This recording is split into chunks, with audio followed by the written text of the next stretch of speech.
Hello and welcome to another edition of Mortgage Solutions TV. I'm Adam Williams here at the Mortgage and Protection event in Manchester, and joining me today is Lynda Blackwell, Manager of Mortgage Policy at the FCA.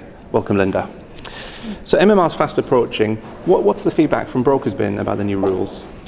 I think that generally brokers are very positive about the MMR. The move to a predominantly all-advised market is obviously good news for the broker.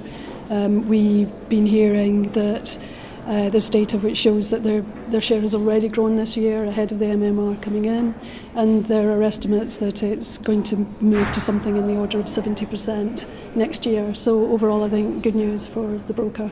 Obviously, the majority of the MMR regulations are for lenders, but it's important that brokers don't underestimate the new regulations. Yeah, no, absolutely. I mean, we have made it clear under the MMR that it's the lender who's ultimately responsible for assessing affordability, so they're responsible for underwriting the case. But that's not to say that we don't expect the broker, when looking at suitability, to also look at whether the customer can afford the mortgage. In fact, we don't think that they could do a suitability assessment without looking at affordability, but they're not responsible. We're not making them responsible for assessing affordability. The only requirement on them is that they have to check that it's eligible under the lender's criteria. Well, obviously criteria is a big thing. I know there's a lot of talk about date stamping and making sure that the criteria is exactly right for brokers. What are the conversations going on there?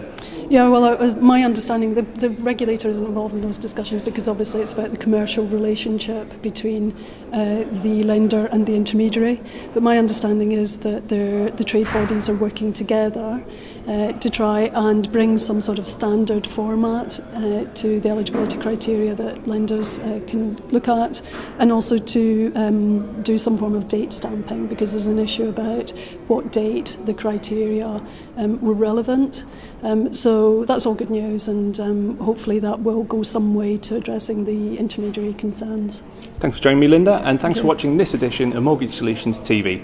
Bye for now.